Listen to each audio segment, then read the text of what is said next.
तो सबसे पहले एक जर्नल बनता है। जर्नल में क्या लिखा जाता है? जर्नल एंट्रीज लिखी जाती हैं डेबिट क्रेडिट फॉर्म में। जर्नल अगर बन जाए तो ट्रायल बैलेंस बनता है। सही? मैं गलत कह रहा हूँ? जर्नल बन जाए तो पहले ट्रायल बैलेंस से पहले क्या बनता है? लेजर्स बनते हैं। लेजर्स में पोस्टिंग होती है, बैलेंसिंग होती है। फिर लेजर्स के जो डेबिट क्रेडिट बैलेंसेस हैं उनसे ट्रायल बैलेंस बन जाता है। और ट्रायल बैलेंस से फिर final accounts mean statement of financial position और स्टेटमेंट ऑफ कम्प्रीहेंसिव इनकम भी बन जाती है। ये बात सबको मेरी समझ आई है सर? कोई नई बात तो नहीं है? तो अब ये जो बातें आपको पता है बेसिक्स, इसी बेसिक से हमने और आगे चले जाना है। और आगे चलने का मतलब ये है कि कुछ अकाउंटिंग स्टैंडर्ड्स आपने IAS 2 पढ़ा हुआ है। Inventories are measured at lower of cost and RV, ये सुने कभी वर्ड्स? तो उसी तरह IAS 16 का थोड़ा सा आइडिया होगा। Property plant equipment depreciation calculate करते हैं, डिफरेंट मेथड्स हैं। तो अब ये जो दो स्टैंडर्ड्स आपने पहले पढ़े हुए हैं, उसी में थोड़ा सा और भी आगे हम एडवांस लेवल पे पढ़ेंगे। और इसके अलावा भी बहुत से अकाउंटिंग स्टैंडर्ड्स आपके सिलेबस में हैं।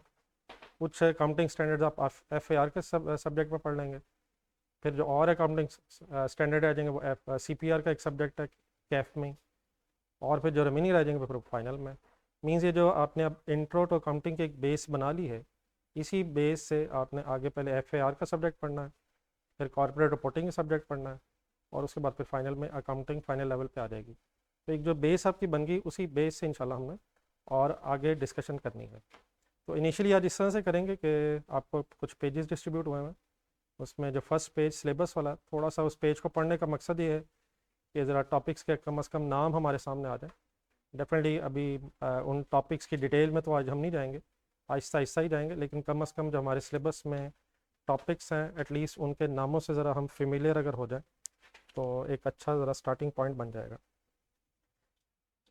जी इस वक्त ज़रा ऑनलाइन स्टूडेंट्स, ये ज़रा कैमरा वगैरह आप लोग देख लें ज़रा, बच्चों के जो कमेंट्स वगैरह इस वाले से आ रहे हैं। ये जो हजरात ऑनलाइन है इस वक्त, आपको बेटा आवाज़ मेरी ठीक आ रही है?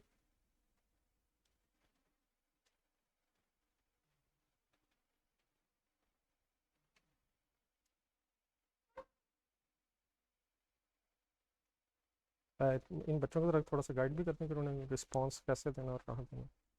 ये ज़रा इनिशियली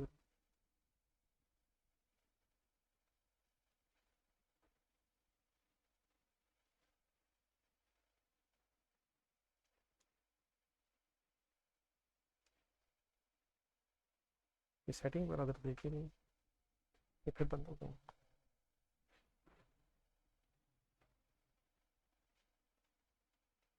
मतलब नहीं चल रहा, चल रहा?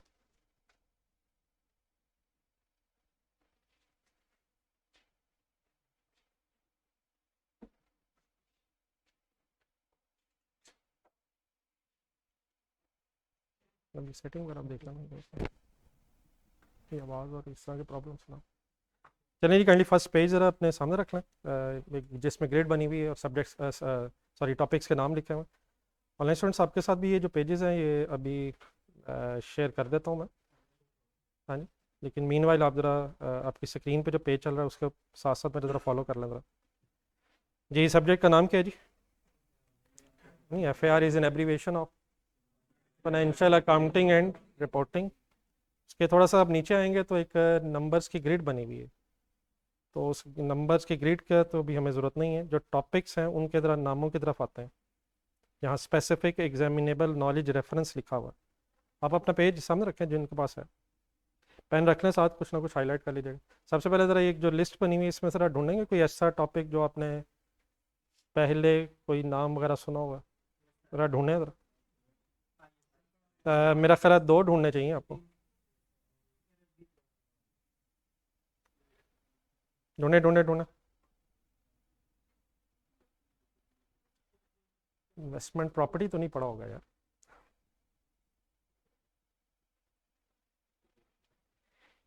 जी जो C हेडिंग है नीचे, उसमें IAS 16 प्रॉपर्टी प्लांट इक्विपमेंट का भी वर्ड सुना। लेकिन बड़ा इस प्रॉपर्टी प्लांट इक्विपमेंट का एक बड़ा माइनर सा पोर्शन स्टैंडर्ड का आपने पढ़ा हुआ है। इसमें और भी बहुत सारी चीज़ें, तो डेफिनेटली जो चीज़ें ऑलरेडी पढ़ी हूँ वो भी थोड़ा सा हम डिस्कस करेंगे। लेकिन उसके अलावा भी IAS 16 में प्रॉपर्टी प्लांट इक्विपमेंट में काफ़ी सारी और चीज़ें भी हैं। मसलन आपने कॉस्ट मॉडल वर्ड सुना कभी? कभी कैरिंग अमाउंट वर्ड सुना? WDV सुना है भाई? डेप्रीसिएशन सुना है? चलो मेरे ख्याल अगली बात मैं नहीं करता, इतने वर्ड तो सुना है मैंने। लेकिन बहरहाल IAS 16 कुछ आइडिया आपको है, लेकिन इसका बहुत सा पोर्शन जो है, बहुत सी और चीज़ें भी इसमें हैं जो FAR के सब्जेक्ट में पढ़ेंगे। ऊपर ज़रा ए में आए, ज़रा ए में जो नंबर 2 है, IAS 1 खैर अपने स्टैंडर्ड के हिसाब से तो नहीं पढ़ा होगा, लेकिन फाइनेंशियल स्टेटमेंट्स बनाना, जिसे हम फाइनल अकाउंट्स बोलते हैं, फाइनल अकाउंट्स का तो टॉपिक होगा मेरा ख्याल है। उसमें आपने स्टेटमेंट ऑफ फाइनेंशियल पोजीशन और स्टेटमेंट ऑफ कम्प्रिहेंसिव इनकम को बनाना को सीखा होगा। ट्रायल बैलेंस से नीचे एडिशन इंफॉर्मेशन में कुछ डाटा होता है, वहाँ से फिर आप statement of financial position, statement of comprehensive income बनाते हैं। लेकिन वो भी आपने बड़ा बेसिक लेवल पे पढ़ा होगा, और आपने सोल प्रोप्राइटर के एंगल से वो स्टेटमेंट्स बनाना शुरू की होंगी। बिज़नेस करने के 3 तरीके होते हैं। एक इंडिविजुअल भी बिज़नेस कर सकता है, उसे फिर सोल प्रोप्राइटर बोला जाता है। पार्टनरशिप भी बिज़नेस की हो सकती है, और फिर कंपनी के साथ भी, कंपनी के नाम से भी बिज़नेस हो सकता है। तो आपने सोल प्रोप्राइटर के एंगल से कुछ चंद एक चीज़ें पढ़ी हुई हैं, उसमें भी कुछ एडवांसमेंट्स आएंगी यहाँ। लेकिन हमारा इस फाइनेंशियल अकाउंटिंग एंड रिपोर्टिंग के सब्जेक्ट में मेन फोकस होगा कंपनी की अकाउंटिंग, कि अगर एक बिज़नेस कंपनी के नाम से है, लिमिटेड कंपनीज के नाम से है, तो उसकी अकाउंटिंग कैसे होती है। कॉन्सेप्ट बेसिक वही है, लेकिन कुछ प्रेजेंटेशन के कुछ डिस्क्लोजर्स वगैरह के फर्दर आस्पेक्ट्स भी होते हैं। मैंने कंपनी लिमिटेड वगैरह बोला है, मेरा ख्याल है ये जो आपका एक और सब्जेक्ट है I2B शायद, उसमें आपने company, public company, private company, listed, unlisted, shares, ordinary shares, सुना सुना लग रहा है। तो वही सारी चीज़ें पहले आपने उसकी बेस पे अकाउंटिंग नहीं पढ़ी हुई, तो अकाउंटिंग ऑफ अ कंपनी कैसे होती है, हमारा ज़रा मेन फोकस उस पर होगा। और डेफिनेटली फिर जब ये क्वेश्चन आएगा फाइनेंशियल स्टेटमेंट्स का, तो इसमें फिर बाकी जो डिफरेंट और टॉपिक्स भी हैं, स्टैंडर्ड्स भी हैं, वो भी फिर मिक्स हो जाते हैं। ज़रा फाइनेंशियल स्टेटमेंट्स का जो वर्ड मैंने अंडरलाइन किया, आप भी ज़रा ढूंढ के करें ज़रा।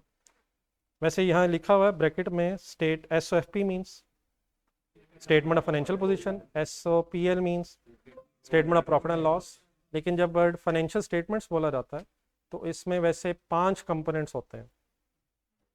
थ्योरेटिकली सुना होगा आपने, स्टेटमेंट ऑफ फाइनेंशियल पोजीशन, अच्छा statement of profit and loss को sometime statement of comprehensive income भी बोलते हैं। लेकिन 3 और स्टेटमेंट्स के नाम जरूर सुने होंगे आपने, कैश फ्लो स्टेटमेंट भी है, चेंजेस इन इक्विटी भी है, और फिर नोट्स भी हैं। तो ये जो 3 फर्दर टॉपिक्स हैं, ये जो 3 फर्दर स्टेटमेंट, सॉरी बल्कि कहना चाहिए, ये आपने पहले बनानी तो नहीं सीखी हुई है, लेकिन ये तीनों चीज़ें, स्टेटमेंट ऑफ कैश फ्लो हो, statement of changes in equity हो, या नोट्स हो, ये FAR के सिलेबस में आप बनाना भी सीखेंगे। तो थोड़ा ज़रा नीचे आएंगे तो B जो ग्रेड है, उसमें statement of changes in equity भी क्या होती है, कैसे बनाई जाती है, ये भी आपके सिलेबस में है। और फिर ये कैश फ्लो वाला कंपोनेंट है, ये क्या चीज़ होती है और ये स्टेटमेंट कैसे बनती है, तो ये भी है। बाकी जो नोट्स मैंने वर्ड एक बोला, उसने वो भी डिफरेंट स्टैंडर्ड्स में शेयर होल्डर्स के लिए कुछ एक्स्ट्रा इन्फॉर्मेशन दी जाती है, तो उसके लिए वो फिर नोट्स भी बनाने पड़ते हैं। मैंने एक वर्ड बोल दिया शेयर होल्डर्स, आई होप के सुना ज़रूर होगा। कंपनी के जो ओनर्स होते हैं उनको फिर शेयर होल्डर्स वगैरह बोला जाता है। तो डेफिनेटली मैं बोलते बोलते ज़रा जहाँ जहाँ मुझे महसूस हो कि आपने वर्ड्स नहीं सुने हुए, उनको एक्सप्लेन तो थोड़ा सा करता रहूँगा, लेकिन इवन देन अगर कोई वर्ड ना समझ आ रहा हो तो प्लीज़ ज़रूर पूछ लीजिएगा, ठीक है। तो फाइनेंशियल स्टेटमेंट्स के 5 कंपोनेंट्स, उसमें से जो 2 पहले आपने बनाए हुए हैं, that is statement of financial position and statement of profit and loss, वो भी हमने फर्दर और डिटेल में बनाने सीखने हैं। और जो 3 कंपोनेंट्स नहीं भी पहले आपने बनाए हुए, statement of changes in equity, cash flow और नोट्स, वो भी अभी इस FAR के सिलेबस का पार्ट है। ये ज़रा काइंडली इस तरह के जो कमेंट्स वगैरह आ रहे हैं अदर देन स्टडी, और अगर किसी का ये आवाज़ वगैरह की इशू हो रहा है ये फिर बता दीजिए जी। अब ज़रा मैं बाकी भी ज़रा जस्ट जहाँ जहाँ कुछ नाम आपको फेमिलियर करवाना इस वक्त मेरा मकसद है, वो ज़रा आ जाए। ज़रा ग्रेड A से शुरू करना, जो A पार्ट बना हुआ है, 3 हिस्सों में बनी हुई है ग्रेड ABC। तो A में अच्छा नंबर 1 कॉन्सेप्चुअल फ्रेमवर्क बना, एक वर्ड लिखा हुआ है, इसका कुछ आइडिया वैसे आपको है? आपने कभी प्रूडेंस कॉन्सेप्ट वर्ड सुना? Prudence, accrual, materiality, matching. तो ये जो कुछ अकाउंटिंग जो है, ये सारी ये कुछ कॉन्सेप्ट्स की बेस पे है। तो जिस जगह ये अकाउंटिंग के कॉन्सेप्ट्स लिखे हुए हैं, उसे कॉन्सेप्चुअल फ्रेमवर्क बोलते हैं। तो उसमें कुछ कॉन्सेप्ट्स आपको पहले आइडिया है, लेकिन उसमें बहुत सारी और भी चीज़ें हैं। तो कॉन्सेप्चुअल फ्रेमवर्क का भी जो रिमेनिंग पोर्शन है, जो पहले आपको नहीं आइडिया, वो भी आपके सिलेबस में है। बहरहाल ये थोरेटिकल सी चीज़ है, ये भी इंशाल्लाह जब वक्त आएगा तो पढ़ेंगे। बहरहाल ये प्रूडेंस वगैरह तो एटलीस्ट ध्यान में आ गया ना, प्रूडेंस, मैचिंग, अक्रूवल। इनकम कब रिकॉर्ड होती है? जब कैश रिसीव हो जाए, ऐसी हरगिज़ बात नहीं है। इनकम जब अर्न हो जाए तो उस दिन इनकम क्रेडिट हो जाती है। अगर कैश उसी दिन आया तो कैश डेबिट हो जाएगा, और अगर कैश नहीं आया लेकिन इनकम हो गई है तो फिर रिसीवेबल बन जाएगा। इसी तरह एक्सपेंस किस दिन डेबिट होता है? जब वो इंकर हो जाए। अगर जिस दिन एक्सपेंस इंकर हुआ है उस दिन कैश चला गया है तो एक्सपेंस डेबिट होकर कैश क्रेडिट हो जाएगा। लेकिन अगर एक्सपेंस इंकर हो गया है, पे नहीं हुआ, तो एक्सपेंस पेएबल के तौर पे एक अकाउंटिंग एंट्री बन जाएगी। एक्सपेंस अब इंकर किस दिन होता है? जिस दिन उस अमाउंट का बेनिफिट ले लिया जाता है। फॉर एग्जांपल, एक एम्प्लॉय की सैलरी कंपनी के लिए कब एक्सपेंस बनती है? जब एम्प्लॉय सर्विसेज दे देता है, महीना गुजर जाता है, तो महीने बाद अब सैलरी का फ़ायदा हमने ले लिया, सैलरी की अमाउंट का फ़ायदा ले लिया। लेकिन अगर एग्जैक्टली मंथ एंड पे पैसे नहीं दिए तो सैलरी एक्सपेंस फिर भी डेबिट होके पेएबल क्रेडिट हो जाएगा। ठीक है प्लीज़। और जब पैसे देंगे फिर उस दिन कैसे रिकॉर्ड करेंगे? फिर कैश क्रेडिट होके पेएबल, फिर पैसे देने से लाइबिलिटी कम हो जाएगी। मसलन फॉर एग्जांपल 30 जून था, जून के महीने की सैलरी 30 जून को हमारी लाइबिलिटी अब बन गई है। अगर पैसे आप 5 जुलाई को दे रहे हैं तो 5 जुलाई को फिर क्या एंट्री करेंगे? पेएबल डेबिट और कैश क्रेडिट। ठीक है, तो पेमेंट करने से एक्सपेंस ऑलरेडी हो गया था, पेमेंट करने से फिर दोबारा एक्सपेंस नहीं बढ़ेगा। पेमेंट करने से आपकी लाइबिलिटी कम होगी, एक्सपेंस कम नहीं होगा। पेमेंट कम करने से लाइबिलिटी ख़त्म हो जाएगी। ठीक है प्लीज़। और अगर जिस दिन एक्सपेंस इंकर हुआ उस दिन पे हो जाए तो देन सिंपली एंट्री क्या बन जाएगी? एक्सपेंस डेबिट और कैश क्रेडिट। लेकिन एक्सपेंस हो गया है तो उसे डेबिट हो जाना चाहिए, पैसे नहीं भी गए तो पेबल हो जाएगा।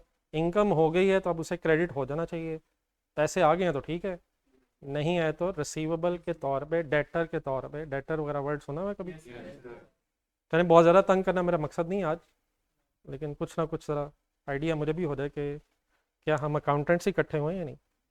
जी नंबर 3 से लिखा हुआ है अकाउंटिंग स्टैंडर्ड्स फॉर, आगे वर्ड्स बोलें जी क्या लिखा है? इसकी एक एब्रीविएशन बनाया जरा, एनपीओ।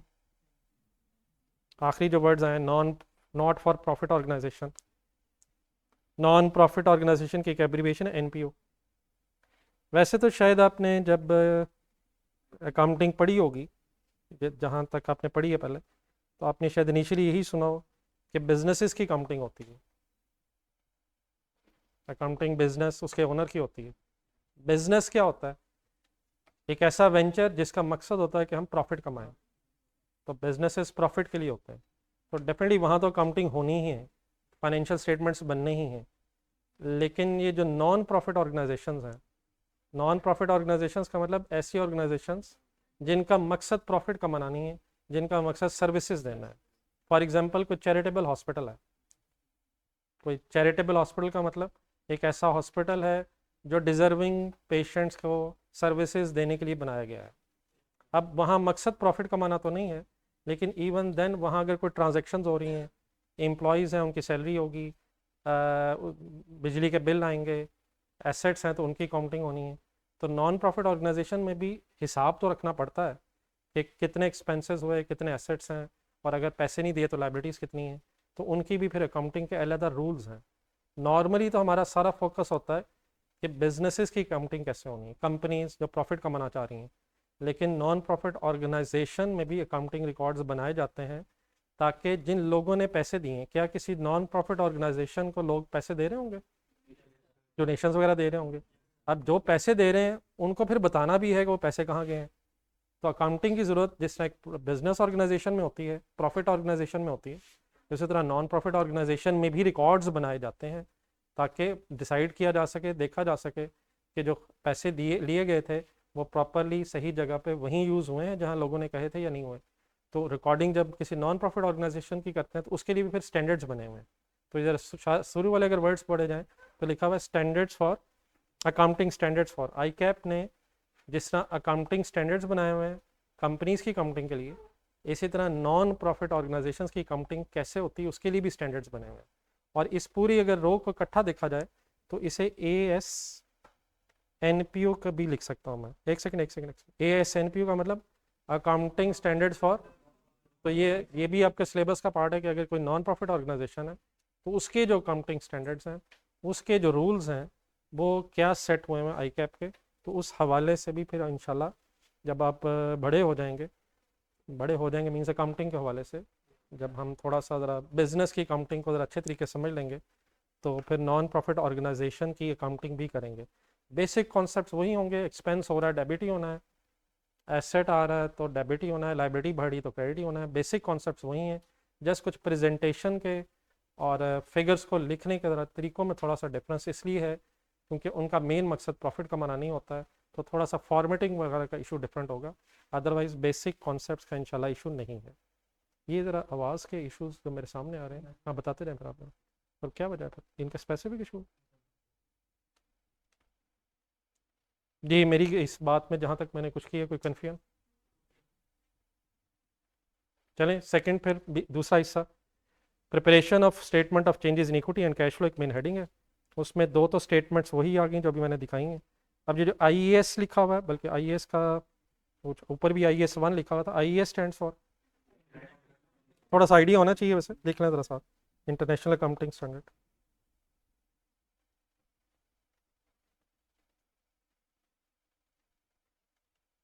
इंटरनेशनल अकाउंटिंग स्टैंडर्ड कहीं एक जगह ऊपर, कहीं इर्द गिर्द साइड पे पेज के स्टार्ट पे कहीं लिखना है IAS is an abbreviation of international accounting standard. तो जो IAS 7 नीचे लिखा हुआ था कैश फ्लो के सामने, ये भी एक स्टैंडर्ड है। कैश फ्लो क्या होती है, कैसे बनती है, जिस तरह स्टेटमेंट ऑफ फाइनेंशियल पोजीशन का एक फॉर्मेट होता है। सबसे पहले एसेट्स में नॉन करंट एसेट्स आते हैं, आगे बताएं क्या आता है, मेन हेडिंग्स, करंट एसेट्स आते हैं, प्लीज़ यार तरतीब ज़रा तरतीब, non current assets, current assets, total assets, उसके बाद इक्विटी एंड लाइबिलिटीज, इक्विटी में कैपिटल, प्रॉफिट, ड्राइंग्स, आगे non current liabilities, current liabilities. तो एक फॉर्मेट है स्टेटमेंट ऑफ फाइनेंशियल पोजीशन का। इसी तरह स्टेटमेंट ऑफ प्रॉफिट लॉस में sales, cost of sales, gross profits है, कोई अदर इनकम है, एक्सपेंसेस वगैरह हैं। तो जिस तरह इन स्टेटमेंट्स के फॉर्मेट्स हैं, इसी तरह statement of changes in equity हो, स्टेटमेंट ऑफ कैश फ्लो हो, इन स्टेटमेंट्स के भी फॉर्मेट्स हैं, ये हैं क्या, बनती कैसे हैं। तो इंशाल्लाह ये भी डिस्कशन हमारे सिलेबस का पार्ट बनेगी आगे। देन उसके बाद चलता जाऊँ आगे। जैसा आज मकसद रहा इनिशियली कुछ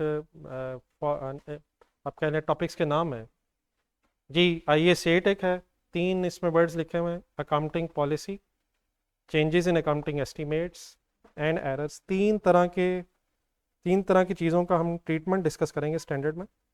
अकाउंटिंग पॉलिसी क्या होती है, कैसे बनती है, चेंज हो जाए तो कैसे होती है। सेकंड जो लिखा हुआ है चेंज इन अकाउंटिंग एस्टीमेट, इसका थोड़ा सा आपको आइडिया है, चेंज का तो नहीं, लेकिन अकाउंटिंग एस्टीमेट ज़रा IAS 16 से मिलाएं। अगर आपने डेप्रिसिएशन चार्ज करनी हो तो आपको यूजफुल लाइफ एस्टीमेट करनी पड़ती है, रेजिडुअल वैल्यू सोचनी पड़ती है। तो ये एस्टीमेट्स होते हैं, एक एसेट कितना अरसा इस्तेमाल होगा, 5 ईयर्स 10 ईयर्स, डेफिनेटली एग्जामिनर देता है, लेकिन ये एस्टीमेटेड होता है। देखिए एक चीज़ कितना अरसा इस्तेमाल हुई है ये तो तभी पता चलेगा जब वो एक्चुअली इस्तेमाल हो जाएगी। मसलन फॉर एग्जांपल आपने कोई नया मोबाइल लिया है, तो एक्चुअली वो कितना अरसा इस्तेमाल हुआ है ये तो तभी पता चलेगा जब वो इस्तेमाल हो जाएगा। लेकिन आपने डेप्रिसिएशन चार्ज करनी होती है साथ साथ, जैसे जैसे इस्तेमाल हो रहा है। तो इसका मतलब फिर आपको अंदाज़ा लगाना पड़ता है कि अप्रॉक्सीमेटली ये मोबाइल कितना अरसा इस्तेमाल होगा, ये गाड़ी कितना अरसा इस्तेमाल होगी, ये बिल्डिंग कितना अरसा इस्तेमाल होगी। तो ये एस्टीमेट्स होते हैं। इसी तरह रेजिडुअल वैल्यू क्या होती है, जो अमाउंट एंड में रिसीव होनी हो। डेफिनेटली किसी टेक्निकल डेफिनेशन की भी ज़रूरत नहीं है।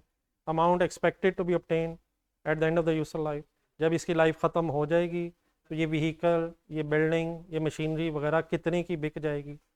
वो तो एग्जैक्टली तो तभी पता चलेगा जब वो बिकेगी, लेकिन अगर आपने डेप्रिसिएशन चार्ज करनी है तो ये भी एक एस्टीमेट करना पड़ता है। तो लाइफ भी एस्टीमेटेड होती है, रेजिडुअल वैल्यू भी एक एक्सपेक्टेड अमाउंट होती है। क्या सब्सिक्वेंटली ये हो सकता है कि इसमें कोई चेंज आ जाए इस एस्टीमेट में?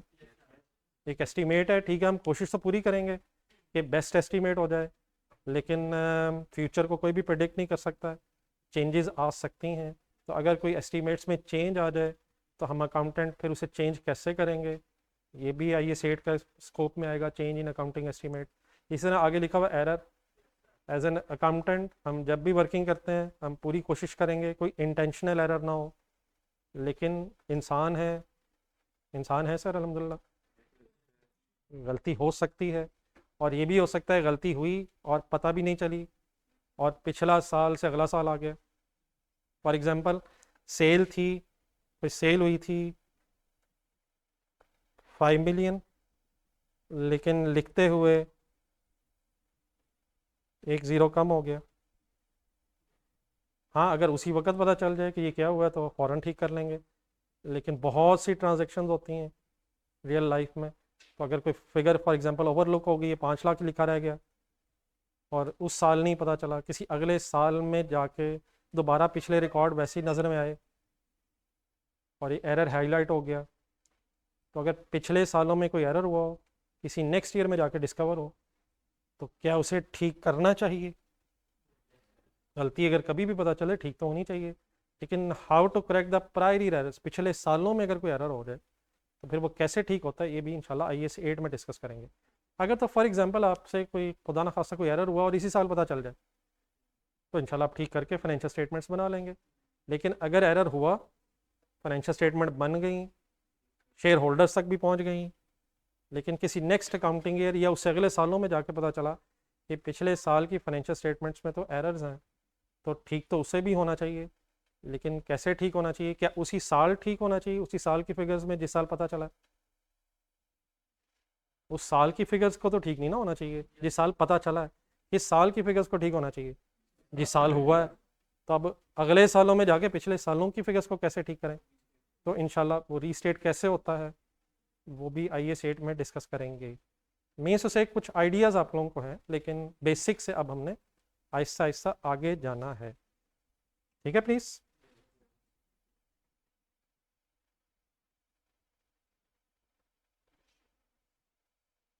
जस्ट एक सेकेंड जी। बेट मैं तो इस वक्त जस्ट इनिशियली थोड़ी सी डिस्कशन कर रहा हूँ, तो कोई नहीं, साथ मिल जाए, फिर अगर कोई इशू रहेगा तो डिस्कस कर लेते हैं। जी सर, उसके बाद फिर एक लिखा हुआ है ratio analysis number 4। Ratio analysis का कॉन्सेप्ट 1 मिनट देना चाह रहा हूँ आपको। वैसे ये क्या है, इंशाल्लाह लंबी बहस है, ज़रा एक सेकंड ज़रा बोर्ड पे देखें।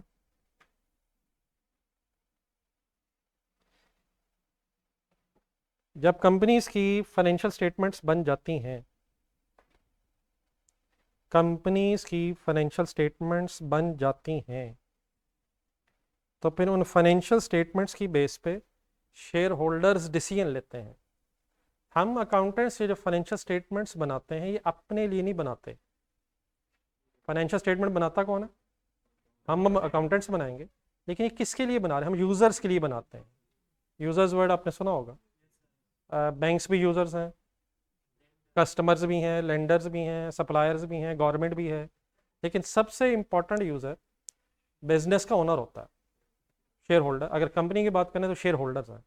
ये फाइनेंशियल स्टेटमेंट्स उन लोगों के सामने जानी है जिन लोगों ने इस कंपनी को रिसोर्सेज दिए हुए, शेयर होल्डर्स। अब शेयर होल्डर्स ने ये डिसीजन लेना है कि हमारी कंपनी कैसी चल रही है, और अगर अच्छी नहीं चल रही तो अब हमें इस कंपनी के शेयर्स को बेच कर किसी और जगह इन्वेस्ट करना चाहिए।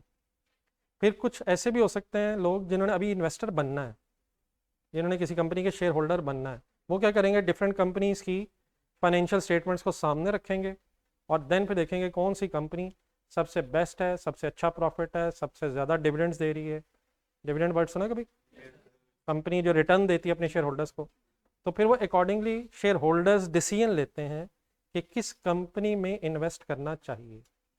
उस डिसीजन के लिए होता यह है कि फाइनेंशियल स्टेटमेंट्स जब बन जाती हैं तो उन फाइनेंशियल स्टेटमेंट्स की बेस पे कुछ परसेंटेजेस कैलकुलेट करके देखी जाती हैं कि कौन सी कंपनी की परफॉर्मेंस दूसरी कंपनीज के मुकाबले में अच्छी है। फॉर एग्जांपल मैंने आपके सामने A, B 2 कंपनीज लिखी हैं, और जस्ट एक आइडिया देने के लिए कि ये क्या चीज़ है। सपोज कंपनी A की इसका पता है, ये मैंने लिखा है रुपीज़ इन मिलियंस लिख रहा हूँ, रुपीज़ इन थाउजेंड्स भी हो सकता है। तो let's assume rupees in millions में कंपनी ए की सेल 100 है, 100 मिलियन है। कॉस्ट ऑफ सेल इस कंपनी की सपोज 80 मिलियन है, और देयरफॉर 20 क्या है? प्लीज़ कौन सा प्रॉफिट ही यार? ग्रॉस प्रॉफिट ही है। तो लेट्स अज्यूम 20 मिलियन इसका ग्रॉस प्रॉफिट है। कंपनी बी की सपोज सेल 10 मिलियन है, 6 मिलियन कॉस्ट ऑफ सेल है, और 4 मिलियन इसका ग्रॉस प्रॉफिट है। आप बताएं, माशाल्लाह इंटेलिजेंट लोग हैं, कौन सी कंपनी बेहतर है?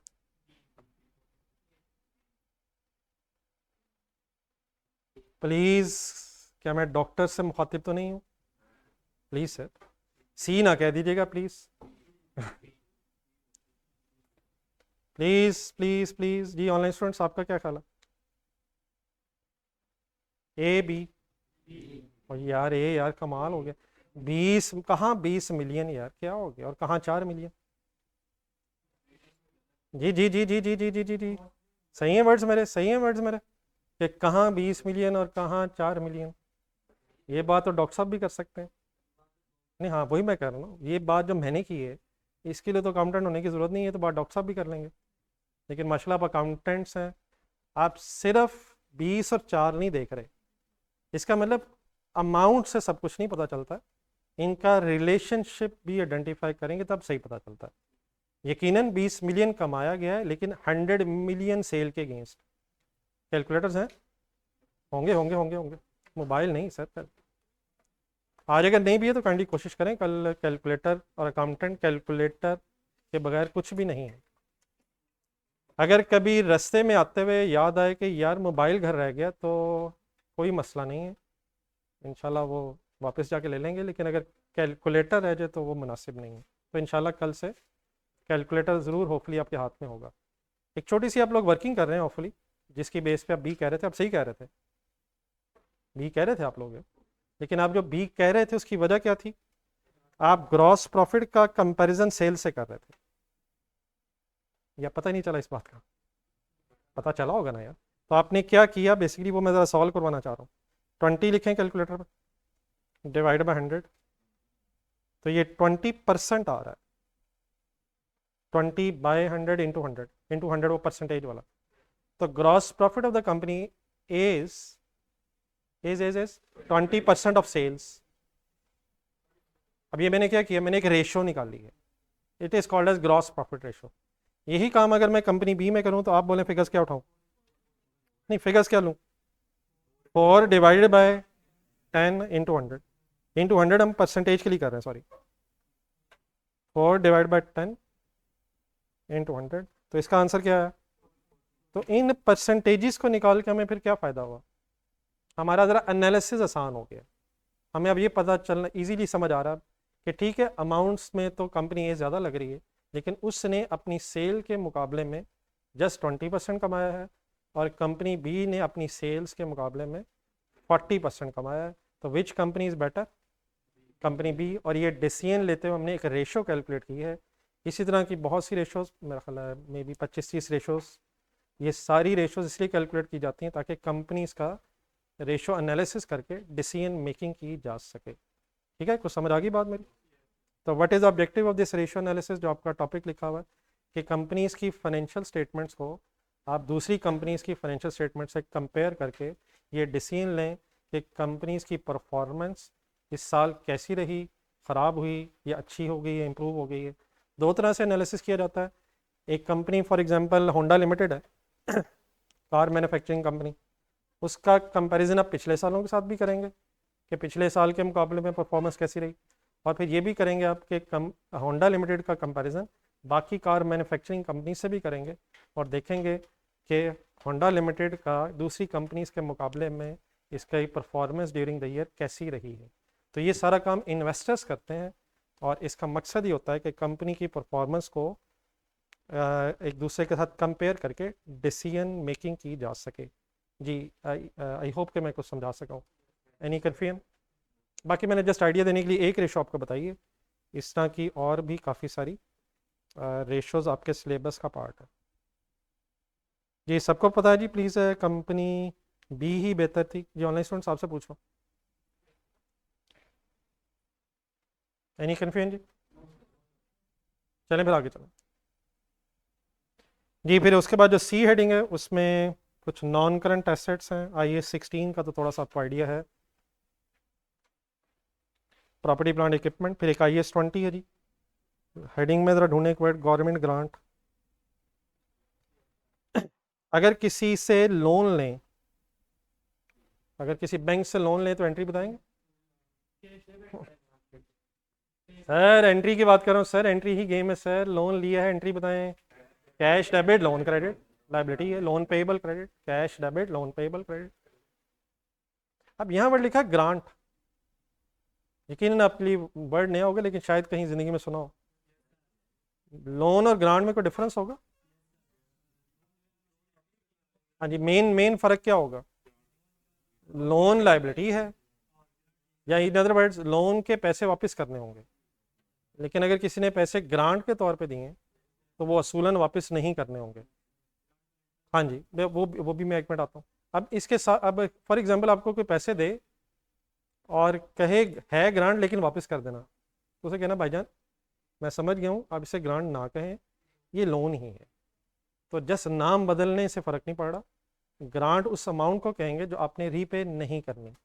लेकिन हो सकता है जिसने ग्रांट दी हो उसने कोई कंडीशंस अटैच की हों। गवर्नमेंट ने फॉर एग्जांपल कोई ग्रांट के तौर पे पैसे तो दिए हैं, लेकिन साथ उसने, गवर्नमेंट ने ये कहा कि आपने इससे मशीनरी लगानी है और 5 साल उस मशीनरी को चलाना भी है। तो अब अगर हम इस कंडीशन को फुलफिल नहीं करेंगे तो फिर हो सकता है ये ग्रांट रीपेबल भी हो जाए। लेकिन बाय डिफ़ॉल्ट ग्रांट रीपेबल होती नहीं है। लेकिन अगर ग्रांट के साथ कंडीशंस अटैच हों तो वो फिर वापस भी करनी पड़ सकती है। लोन तो वापस करना ही करना होता है, और डेफिनेटली भाई सही कह रहे हैं, उस पर नॉर्मली इंटरेस्ट भी होता है। लेकिन ग्रांट इंटरेस्ट फ्री भी होगी, और नॉर्मली ग्रांट रीपेबल नहीं होती है अनलेस कंडीशनल ग्रांट हो और कंडीशंस अटैच हों, और लिखा हुआ एग्रीमेंट्स में जिसने ग्रांट दी है कि अगर कंडीशंस फुलफिल ना हुई तो फिर रीपेमेंट भी हो सकती है। तो अगर अनकंडीशनल ग्रांट हुई, कंडीशनल ग्रांट है, किसी एसेट से रिलेटेड ग्रांट है, एक्सपेंसेस से रिलेटेड ग्रांट है, तो इन ग्रांट्स का अकाउंटिंग ट्रीटमेंट हम इस IAS 20 में पढ़ेंगे। बहरहाल for as a basic discussion, what is the difference between loan and grant? Loan repay करना होता है, और बाय डिफ़ॉल्ट ग्रांट रीपेबल होती नहीं है अनलेस कंडीशन फुलफिल ना हो। ठीक है प्लीज़। इसी तरह आगे एक लिखा हुआ IAS 23, अगर आप नोट करें बल्कि ऊपर से, ये तकरीबन सारे स्टैंडर्ड्स ही आपके सिलेबस में लिखे हुए हैं। ये मतलब बार बार IAS IAS IAS आ रहा है। सिर्फ पहला एक कॉन्सेप्चुअल फ्रेमवर्क नहीं है, 3 में IAS नहीं, ये एक अलग स्टैंडर्ड है। 7 रेशोज़ का स्टैंडर्ड नहीं है, वो वैसे ही रेशोज़ बनी हुई हैं। चेंजेस इन इक्विटी नहीं, वरना अदरवाइज आप देखें तो सारे सिलेबस में मेजर स्टैंडर्ड ही आपके सिलेबस में। IAS 23 पे है, नीचे नंबर 3 बोरिंग कॉस्ट एक वर्ड लिखा हुआ है। बोरोइंग किसे कहते हैं? उधार मीन्स लोन की बात हो रही है। और क्या बोरिंग या उधार पे कोई कॉस्ट भी होती है? इंटरेस्ट की बात हो रही है। तो borrowing cost simply means interest की बात हो रही है। What is the treatment of interest? Expense record होता है जब इंकर हो जाए, लेकिन मेरा ख्याल इसके अलावा तो कोई ट्रीटमेंट नहीं आपने पढ़ा होगा। इंटरेस्ट जरा जहन में प्रॉफिट एंड लॉस स्टेटमेंट बनाए। इंटरेस्ट प्रॉफिट एंड लॉस में financial charges, finance cost, financial charges, interest, bank charges. तो प्रॉफिट एंड लॉस में नॉर्मली एक हेडिंग होती है, sale, cost of sale, gross profit.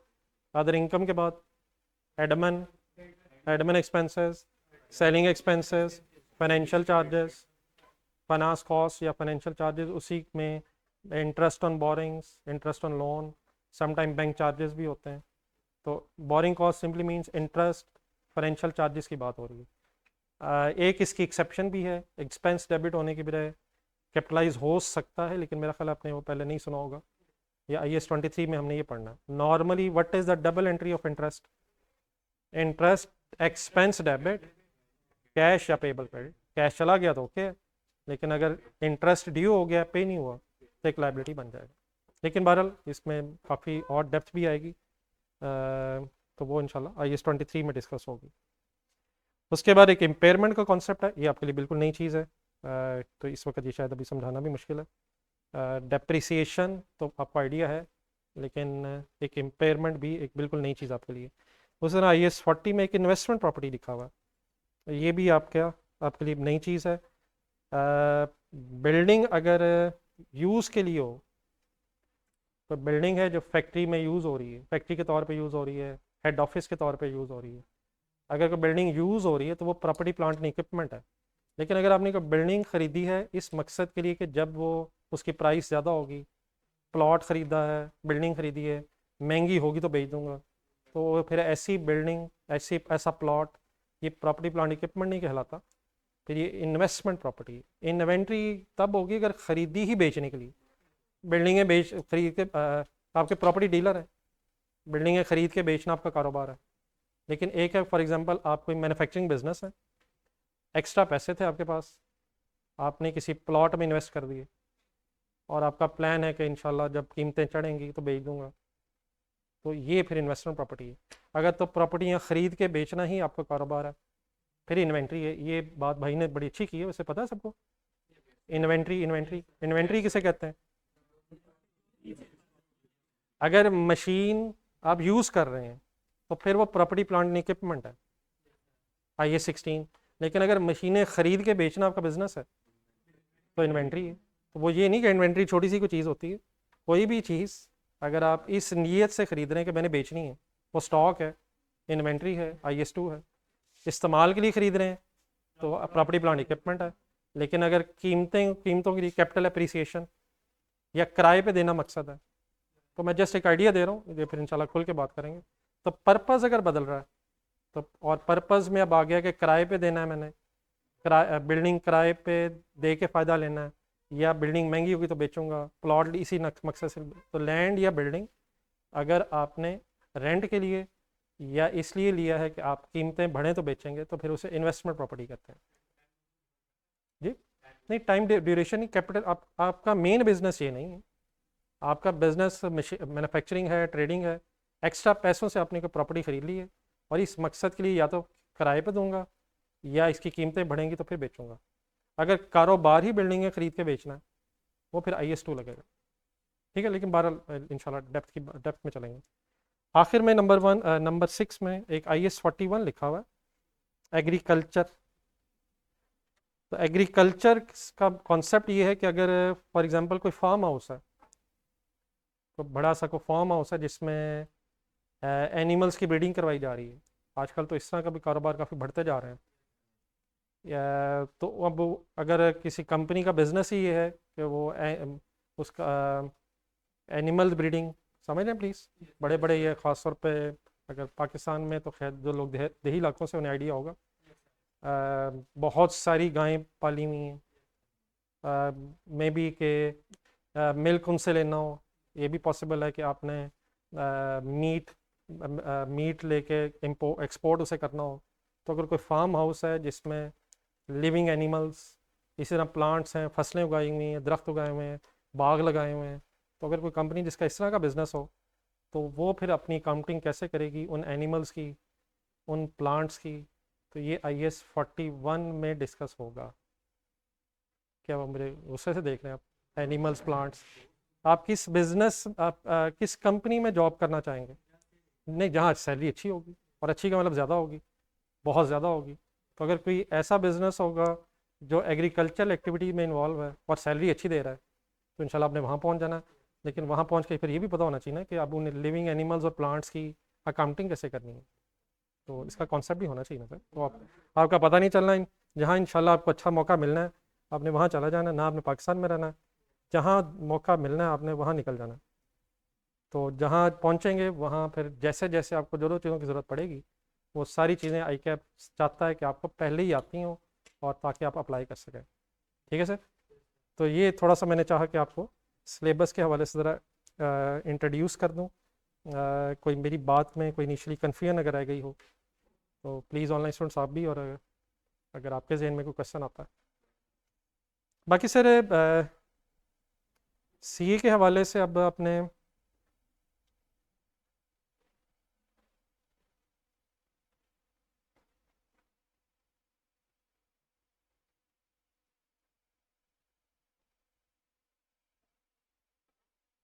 Just एक मिनट जी, डेफिनेटली बेटा वो तो चीज़ें साथ साथ इंशाल्लाह डिस्कस करेंगे जी। इम्पेयरमेंट मुझे कहा जा रहा है इम्पेयरमेंट लॉस अगेन बता दें। अगर बेटा मैं कहूँ कि मैंने इम्पेयरमेंट का बताया ही कुछ नहीं, तो मेरे ख्याल सही वर्ड ही है। इम्पेयरमेंट का मैंने कुछ भी इसलिए नहीं बताया क्योंकि वो आपके लोगों के लिए बिल्कुल एक नया कॉन्सेप्ट है, और इस वक्त उसको बताना का कोई फ़ायदा नहीं है, लंबी बहस है। तो हम पहले उन्हीं चीज़ों से शुरू करेंगे जो चीज़ें आपने पहले पढ़ी हुई हैं। तो इम्पेयरमेंट तो बेटा मैंने जानबूझ के बताया ही नहीं कुछ, क्योंकि उसका आइडिया देना भी ज़रा इस वक्त मुश्किल है। तो इम्पेयरमेंट के अलावा कोई अगर, जी मैं बात क्या कर रहा था, जी मैं बात ये करना चाह रहा था कि जी मैं बुक्स वगैरह की भी बात करता हूँ, जस्ट एक मिनट। पीआरसी लेवल पे अब आपको इतना ज़रूर आइडिया हो गया है कि जो सीए की स्टडीज़ हैं ये आपकी उन हिस्टोरिकल स्टडीज से, उस एफएससी से, उस मैट्रिक से बहुत डिफरेंट हैं जिनसे हम पहले यूज टू थे। आई होप कि कुछ रीजनेबल आइडिया ऑलरेडी हो चुका है। इन पेपर्स में कोई चॉइस नहीं होती है। हम हिस्टोरिकली हमेशा यूज टू हैं कि 10 सवाल होते थे, 5 करने हैं, 5 भी वो वाले आ जाने हैं जो सर ने बताने हैं, और वही एज इट इज़ भी आ जाना है, और बस अल्हम्दुलिल्लाह रब्बिल आलमीन हो जाना है। यहाँ अपनी तरफ से एक बेस्ट एफर्ट है, 100% है, सिलेबस की तैयारी करके जाते हैं, फिर भी कई सवाल ऐसे सामने आ जाते हैं तो लगता है जैसे पढ़ा ही कुछ नहीं था। तो ये तो मैं उन लोगों की बात कर रहा हूँ जो 100% तैयारी करके जाते हैं, और डेफिनेटली आप माशाल्लाह वैसे ही लोग हैं।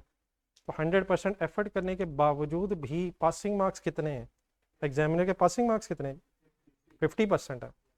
तो आखिर 50% फिर पासिंग मार्क्स क्यों है? एग्जामिनर पेपर ऐसे सेट करता है कि जिसने 100% एफर्ट की है वही 50, अच्छा 50% ही वो क्यों लेना चाह रहा है? क्योंकि पासिंग मार्क्स ही 50 हैं। अगर फॉर एग्जांपल एग्जामिनर पेपर ऐसे सेट करे कि जिन लोगों की अच्छी तैयारी है वो 100% मार्क्स ले लें, तो फिर मेरे जैसे लोग जो सही तरह पढ़ के ना भी जाएं 50 वो भी ले लेंगे, और नंबर आई क्या बताता नहीं है जिनके जो पास होते हैं। तो इसका मतलब आप और मैं बराबर हो जाएंगे, और नंबर वो बताते नहीं, मैं भी कह दूंगा मेरे भी 100 हैं। तो पासिंग मार्क्स उनके 50 हैं, इसलिए आई कैप पेपर इस तरह सेट करता है कि 50 उसके आए जिसने 100% एफर्ट की है, और जिसने एफर्ट नहीं की है उसके नंबर उसके सामने आ जाए। ये तो बात सबका पता है ना प्लीज़। हम में से कोई ऐसा तो नहीं जो यहाँ एफ के सब्जेक्ट में नंबर लेना चाहता है, क्योंकि हाईएस्ट मार्क्स का मतलब भी क्या होता है कि अगली दफ़ा खुदा ना खासा दोबारा देना। What is the highest marks जो नज़र आएंगे, तो उसका भी मतलब ज़ीरो है, नेट इफेक्ट उसका मतलब भी ज़ीरो है। तो आई कैप पेपर ऐसे सेट करता है कि पासिंग मार्क्स उसके आए जिसने 100% एफर्ट किए, और जिन लोगों ने अच्छी एफर्ट नहीं की उनके फिर मार्क्स सामने आ जाएं ताकि वो दोबारा आ जाए। तो ये एग्ज़ाम में कभी भी नहीं होगा, आप जितनी मर्ज़ी अच्छी कोशिश कर लें, जितनी मर्ज़ी स्टडीज़ कर लें, कि आप 100% मार्क्स ले लें। एग्ज़ाम का प्रेशर भी फिर है। आप ज़रा थोड़ा सा रिकॉल करें, पिछले दिन गुजरे आई कैप के हॉल के, जब चॉइस ही कोई नहीं होती, सब कुछ ही करना होता है, क्वेश्चन भी डिफिकल्ट होते हैं, वहाँ प्रेशर भी बिल्डअप होता है। उस प्रेशर में एक अच्छी बड़ी चीज़ आती भी समटाइम गलत हो जाती है। तो ये सारे फैक्टर्स वहाँ काउंट करते हैं। लेकिन अब पीआरसी में और कैफ में जो पहला मेजर डिफरेंस है, पीआरसी में आपके सारे सब जो पेपर्स से मेरा ख्याल है एमसीक्यू से, एक्सेप्ट ओनली शायद फाइनल अकाउंट्स का शायद कुछ करना पड़ता है, लेकिन वो भी शायद सॉल्व हुआ होता है, आपने शायद फिगर्स लिखनी होती हैं, ऐसे ही कुछ होता है। तो अब पहला चेंज ये आना है कि एमसीक्यू से सीधा पेपर बेस की तरफ आ जाएंगे। हाँ, इन पेपर्स में भी अब ये जो कैफ में पेपर्स हो रहे हैं, ये लास्ट अटैम्प्ट से आई कैप ने हर पेपर में 10 एमसीक्यूज रख दी हैं, लेकिन इसका मतलब ये हुआ कि 90 मार्क्स का पेपर तो क्वेश्चन बेस्ड होता है, बड़े बड़े क्वेश्चन सॉल्व करने पड़ते हैं। तो इन अदर वर्ड्स थोड़ा सा लेवल और बढ़ गया है। कोई जिस चॉइस का तो कॉन्सेप्ट पहले भी नहीं था और अब भी नहीं है। आपका फर्स्ट एक्सपीरियंस होगा कि आपने आई कैप के हॉल में पेपर बेस्ड, मतलब अदर देन एमसीक्यूज भी चीज़ें अटैम्प्ट करनी होंगी, जिसके लिए डेफिनेटली थोड़ी सी अब एफर्ट एक्स्ट्रा करनी पड़ती है। तो इसमें सबसे इम्पॉर्टेंट चीज़ वही होती है जो आपने बहुत दफ़ा पहले भी टीचर से सुनी होगी, लेकिन वो चीज़ें बहुत ज़्यादा रेलिवेंट है। सबसे अहम इसमें सबसे इम्पॉर्टेंट चीज़ कि आप हमेशा क्लासेस रेगुलरली लें, ठीक है। आई होप कि ये बातें पहले भी हमने सुनी होंगी, लेकिन इसे थ्रू आउट द सेशन जहन में रखना मुश्किल हो जाता है। एक कंसिस्टेंसी रिक्वायर्ड है। ये आज से आपकी एफर्ट शुरू हुई है और जिस दिन तक लास्ट क्लास और उसके बाद जब तक एग्ज़ाम नहीं हो जाएगा, ये कंसिस्टेंट कमिटमेंट रिक्वायर्ड है, जिसमें कभी भी कि अगर मेरे ख्याल में ये चीज़ें सब कुछ लिंक्ड होती हैं। मसलन फॉर एग्जांपल मैं अगर आज कुछ पढ़ाऊँगा तो उसका कल वाली चीज़ों से भी लिंक होगा। अब अगर फॉर एग्जांपल आज कोई नहीं है तो उसे कल वाली बातें भी उस तरह समझ नहीं आएंगी जिस तरह आनी चाहिए। उसके बाद कुछ 10 दिन आगे अगर हम चले जाएंगे और कोई पुरानी चीज़ आ जाएगी तो जस्ट याद तो करवाया जा सकता है कि इस तरह पढ़ा हुआ था, लेकिन उस डिटेल में दोबारा ना तो टाइम होता है और ना ही मुमकिन होता है कि उस डिटेल में दोबारा जाके बात को समझाया जा सके। तो अगर साथ साथ पढ़ा हो विदाउट एनी इरेलीवेंट छुट्टी, लेकिन डेफिनेटली इंसान है, प्लस माइनस चलता है ज़िंदगी में, लेकिन अल्हम्दुलिल्लाह रिकॉर्डिंग भी अवेलेबल होती हैं। और अगर फॉर एग्जांपल आपने सिर्फ फिजिकल एडमिशन लिया है तो रिकॉर्डिंग्स अवेलेबल हो भी सकती हैं, वो आप कॉलेज वालों से भी कह सकते हैं, लेकिन थोड़ी सी अपनी तरफ से भी एक एक्स्ट्रा एफर्ट रिक्वायर्ड होती है। आइडियल ये है कि अपनी तरफ से कोशिश करें कि कोई छुट्टी ना हो, लेकिन अगर कभी खुदा न खास्ता मजबूरन हो भी जाए तो उसको उस लेक्चर को कवर करना कंपलसरी होगा और एज अर्ली एज पॉसिबल ये आपने ज़रूर कवर करना है। तो पहली रिक्वेस्ट आपसे कि प्लीज़ रेगुलर स्टडी करनी है। नंबर 2, रोज़ का रोज़ घर जाके नंबर 1 रिवाइज़ करें और अगर कोई क्वेश्चन होमवर्क हो तो वो ज़रूर अटैम्प्ट करें। ये ज़रूरी नहीं होता कि होमवर्क वाला क्वेश्चन 100% ठीक हो जाए, लेकिन अगर उसमें कोई गलती है या कोई मसला है वो नेक्स्ट क्लास में ज़रूर डिस्कस होता है ताकि वो मसला हल हो जाए। अगर आपने वो लेकिन नहीं किया होगा, अगले दिन कोई 1-2 साहब पूछेंगे भी आपको, नहीं क्योंकि क्वेश्चन ही नहीं देखा होगा, तो वो उनको तो शायद पॉइंट समझ आ जाए जिन्होंने पूछा है, लेकिन जिन्होंने देखा ही नहीं था सवाल, और डेफिनेटली 100% क्वेश्चन क्लास में करना मुमकिन भी नहीं होता। और अगर कर भी दिए जाएँ तो इवन देन सेल्फ प्रैक्टिस भी रिक्वायर्ड होती है। तो होमवर्क, जब भी कोई क्वेश्चन आपको ज़िंदगी में मिला होगा वो होमवर्क उसी हिसाब से मिलता है जो आपने क्लास में किया होता है। ये नहीं होता कि क्लास में कोई और बहस हो रही है और आपको किसी और चीज़ का होमवर्क दे दिया जाए। होमवर्क आपको उसी टॉपिक से रिलेटेड होता है और दिए इसलिए जाता है कुछ आपकी भी सेल्फ प्रैक्टिस हो जाए। तो नंबर वन रिक्वेस्ट क्या थी मेरी, कंसिस्टेंटली आएँ, पूरा सेशन आए। नंबर 2, रोज़ का काम रोज़ करें, होमवर्क जरूर करें। नंबर 3, टेस्ट के बगैर कहीं भी नहीं खड़े हम। जब भी कभी टेस्ट हो और आप उसके लिए टाइम ना निकालें तो फिर कोई फ़ायदा नहीं। जब तक आप खुद को एग्ज़ाम सिचुएशन में रख के नहीं अपनी प्रैक्टिस करेंगे तो बात बनती नहीं है। तो टेस्ट के लिए लेकिन अक्सर प्रॉब्लम यही रहती है कि टेस्ट में बहुत कम लोग इंटरेस्टेड होते हैं, लेकिन ये चीज़ इंपॉर्टेंट इसलिए होती है कि जब तक आप गलती करेंगे नहीं हो सके तो फिर अप्रूवमेंट भी नहीं होगी। टेस्ट अब डेफिनेटली जब भी कभी हो, एक और लिमिटेशन समटाइम ये होती है कि 100% टेस्ट क्लास में रखना इसलिए मुमकिन नहीं होता है कि क्लास में सिलेबस के हवाले से कॉन्स्टेंटली एक प्रेशर होता है, सिलेबस भी कवर करना है, प्रैक्टिस भी करवानी है, उसके लिए समटाइम को एक्स्ट्रा टाइम भी निकालना पड़ता है। तो एक्स्ट्रा टाइम भी आपको पहले तो कम्युनिकेट किया जाता है, लेकिन उसके लिए थोड़ी सी एफर्ट आपने भी करनी होती है। अब बहुत से हजरात ऑनलाइन भी इस वक्त मेरे साथ हैं, तो ऑनलाइन स्टूडेंट्स का एक बहुत बड़ा मसला ये होता है कि ये लेक्चर्स पेंडिंग कर लेते हैं, रोज़ का रोज़ आना मुमकिन नहीं रहता है। अब लोग एडमिशन लेते हैं ऑनलाइन लेकिन वो चले जाते हैं रिकॉर्डिंग। इसमें कोई डिफरेंस है वैसे ऑनलाइन रिकॉर्डिंग? अब जो हजरात इस वक्त मेरे साथ है ऑनलाइन का मतलब इस वक्त लाइव क्लास ले रहे हैं, तो ये एक अलग बहस है। एक ये है कि इंशाल्लाह ले लूँगा, फिर आज शाम को तो टाइम नहीं मिला, कल की इसलिए रहने देता हूँ कि ज़रा इकट्ठी संडे को ले लूँगा। और फिर वो जिस स्पीड पे ली जाती हैं वो स्पीड मेरे ख्याल आप मेरे से ज़्यादा बेहतर समझते होंगे। एक स्पीड तो आपके जहन में आ रही है, एक स्पीड ये भी होती है कि ये वाला लेक्चर तो ख़त्म हो गया, तो अब फिर वो लेक्चर्स पेंडिंग। और ये जब से ऑनलाइन क्लासेस शुरू हुई हैं, मेरे ख्याल में ऑनलाइन मोड एक अच्छा मोड है। इसमें इस एंगल से भी बात नहीं करा कि हमें फिज़िकल क्लासेस की गवर्नमेंट की तरफ से इजाज़त होगी या नहीं, वो एक अलग इस वक्त मसला बना हुआ है। लेकिन जो लोग ऑनलाइन क्लास लेते हैं वो गलत नहीं है। हॉस्टल्स के जो हालात हैं वो मैं बयान करते हुए कहीं आपके को दिल पे ज़ख़म ना लगा दूं, आप मेरे से ज़्यादा बेहतर समझते हैं। फिर अब ये गर्मियों का भी सेशन है, गर्मियों में हॉस्टल्स के हालात कुछ एक्स्ट्रा ही, खाना कब और कैसा और क्या नहीं, तो ये अपनी जगह मसाइल हैं जो फ़िज़िकल क्लासेस हॉस्टल्स में रह के लेते हैं। मैं डेफिनेटली ये नहीं कह रहा फ़िज़िकल ना लें, ऑनलाइन लें, ये सब आपका अपना डिसीजन है। मैं आपको जस्ट कुछ चीज़ें जस्ट इसलिए हाईलाइट करवा रहा हूँ कि जो डिसीजन लेना वो अभी लें। अगर कोई ऑनलाइन क्लास ले रहा है वो गलत नहीं है, ऑनलाइन बड़ा अच्छा मोड हो सकता है, लेकिन उसमें कंसिस्टेंसी मुश्किल हो जाती है। उसमें अपने आप को रोज़ एक स्पेसिफिक टाइम पे मोटिवेट करना ज़रा मुश्किल हो जाता है। लेकिन अगर घर में कोई अलहदा स्पेस मिल जाए जहाँ कंसिस्टेंटली आप बैठ के ऑनलाइन क्लास ले सकते हैं, तो मैं समझता हूँ कि वो कोई गलत नहीं है, बड़ा आइडियल भी है। फिर अगर रिकॉर्डिंग ऑप्शन भी अवेलेबल इसलिए होती है कि अगर कुछ रह गया है तो इंसान रिवाइज कर ले। देखिए ये चीज़ अपने जहन में रखें कि एफर्ट करनी पड़ती है, कुछ भी अगर आपने ज़िंदगी में हासिल करना है तो उसके लिए कुछ ना कुछ सेक्रीफाइस करना पड़ता है। ख्वाहिश तो होती है कि जैसे ही हमने सीए में एडमिशन लिया अब सीए हो भी जाए, लेकिन ये ख्वाहिश को मटेरियलाइज करने के लिए थ्रू आउट द सीए, बल्कि और ख़ास तौर पर इस वक्त जो हम इकट्ठे हुए हैं, थ्रू आउट द सेशन और हर सेशन में एफर्ट करनी पड़ती है। तो एफर्ट में क्या है, नंबर 1 कंसिस्टेंसी, नंबर 2 रोज़ का काम रोज़, नंबर 3 टेस्ट की तरफ जाएँ। और जो ऑनलाइन हजरात हैं, पूरी आपसे रिक्वेस्ट है, हम्बल रिक्वेस्ट है कि लेक्चर स्पेंडिंग ना करें। ये अगर हमें पिछले 3 4 5 साल से, जब से ये ऑनलाइन और रिकॉर्डिंग का एक कॉन्सेप्ट राइज हुआ है, अगर वो सब कुछ जहन में रखूँ तो ये लेक्चर स्पेंडिंग सबसे बड़ा इशू बन जाता है।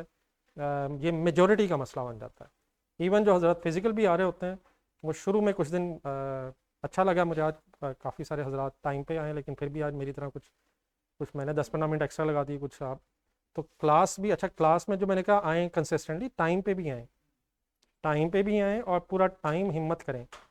ये कोई डेफिनेटली बाय फोर्स पढ़ाई नहीं हो सकती है, ये आपके अंदर से एक रोज़ आपको एक आवाज़ आनी चाहिए अंदर से कि मैं अगर इतनी दूर से घरों को छोड़ के यहाँ पर पहुँचा हुआ हूँ तो मेरा कोई ऑब्जेक्टिव है और मैंने उस ऑब्जेक्टिव को फुलफ़िल करना है। मैंने ये बात इसलिए की, मेरा ख्याल है कि मेजॉरिटी शायद हॉस्टलाइड ही होते हैं आप लोग। लाहौर वाला है कोई वैसे जो लाहौर ही रहता है? बस ये लाहौर वाले को गिनती के अब रह गए हैं, क्योंकि लाहौरियों के बस में अब मेरा ख्याल है कि नहीं, मैं भी लाहौर का ही, इसलिए मैं कह रहा हूँ। मुझे ऐसा ऐसा महसूस ही हो रहा है कि लाहौरियों के पास बहुत सी और भी एक्टिविटीज़ हैं, उनके लिए सीए बड़ा, सीए के हवाले से अपने आप को मोटिवेट करना कोई इतना आसान नहीं रह गया। तो ये मेजॉरिटी बेचारे आउट स्टेशन से आते हैं, बेचारे इस हॉस्टल्स की वजह से कह रहा हूँ, वरना अल्लाह माफ़ करे, कोई ऐसी बात नहीं। हॉस्टल्स में आते हैं, हॉस्टल्स में घर जैसा माहौल भी, अल्लाह माफ़ करे। और वो क्या पम्फलेट पे क्या होता है कि नाश्ते में क्या मिलेगा और बाद में निकलता वो क्या है, तो वो मैं उस बात की तरफ जाकर आपका दिल नहीं दुखाना चाहता। तो लेकिन बहरहाल आप सेक्रीफाइस कर रहे हैं, पेरेंट्स को छोड़ा हुआ है आपने, माँ जी के हाथ का खाना छोड़ दिया आपने, तो आखिर इन दिनों को कोई फ़ायदा भी होना चाहिए। मतलब यहाँ जो आप टाइम लगा रहे हैं, ये टाइम फिर अकॉर्डिंगली कैपिटलाइज होना चाहिए, इसे एसेट बनना चाहिए, एक्सपेंस आउट नहीं होना चाहिए। वक्त तो गुजर रहा है, ये टाइम वेस्ट भी हो सकता है, और अल्लाह करे कि ये एसेट बन जाए जिसका आपको बेनिफिट मिले। ठीक है सर, बट कुछ बातें मैंने चाहा आपके सामने इनिशियली रख दूँ, और कोई कुछ बात आप करना चाहेंगे, आपके ख्याल में पढ़ाई कैसे होनी चाहिए? हाँ जी, सॉरी एक सेकंड, एक इससे पहले कि मैं आऊँ, एक दो क्वेश्चंस थे मेरे सामने। ये एक तो बुक के हवाले से पूछ रहे थे, बुक इंशाल्लाह अभी 2 3 दिन में मेरे ख्याल प्रिंट हो जाए ज़रा, इस वीक में कोशिश करते हैं कि बुक्स भी आपको अवेलेबल हो जाए। तो वो कौन सी लेनी है, कैसे लेनी है, वो फिर इंशाल्लाह मैं खुद गाइड कर दूँगा। दूसरी चीज़ एक इंपॉर्टेंट अच्छा है, वो ज़रा एक साहब ने पूछ ली है, ये सब्जेक्ट्स की सिलेक्शन भी काइंडली मेरे सजेशन है, बस आज मैक्सिमम कल तक कंप्लीट करना है। मेरे सामने फ़ौरन एक 4 सब्जेक्ट्स की बात हुई है, ठीक है, बी रियलिस्टिक। बल्कि एक और इस सेशन में प्रॉब्लम ये है कि आपके जो पेपर्स हैं वो इस दफ़ा 2 हफ्ते पीछे हैं। ये जो सेशन है कंपैरेटिवली, ये ज़रा आई कैप ने वो जो पहले पेपर्स होते थे मार्च और सितंबर में, अब वो चेंज करना चाह रहा है आई कैप अगस्त और फरवरी में। तो जो नेक्स्ट अब अटैम्प्ट आनी है वो अगस्त में आनी है। आनी तो अटैम्प्ट बनती तो अगस्त के स्टार्ट में थी, लेकिन क्योंकि वो ज़रा सेशन काफ़ी छोटा होता जा रहा था, तो इसलिए आई कैप ने अल्हम्दुलिल्लाह 2 हफ्ते ज़रा आगे तो कर दिए हैं, लेकिन वो 4 से 2 का मतलब 2 हफ्ते वैसे ही ज़रा टाइम हमारे पास कम भी है। आउट स्टेशन वाले जो हजरात हैं लाहौर में, ये जब जून का महीना आता है, जून जुलाई, तो ये वैसे ही ज़रा हॉस्टल्स में ज़रा और टफ़ हो जाता है। तो मैं सजेस्ट करूँगा कि 3 से ज़्यादा पेपर्स बहुत डिफ़िकल्ट हो जाते हैं मैनेज करना। तो मैं ये तो नहीं कहूँगा कि कोई भी 4 ना ले, लेकिन 4 एक एक्स्ट्रा एफर्ट हो जाती है। 2 लेना भी मेरा ख्याल है चॉइस इज़ योर बारह, लेकिन 2 लेना भी आखिर टाइम भी कम लगना चाहिए। तो 3 तक मेरी सजेशन है कि आपको मैनेज करना चाहिए।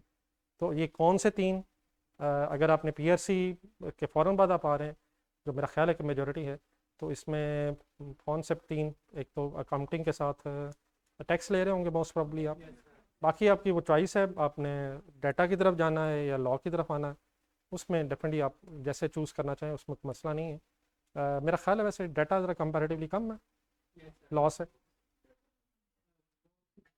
लेकिन बहरहाल ये मेरा ख्याल है आप लोग इंडिविजुअल डिसीजन ले लीजिएगा कि कौन सा वो रखना है, लेकिन 4 की तरफ मैं सजेस्ट यही करूँगा कि प्लीज़ 4 की तरफ ना जाएं।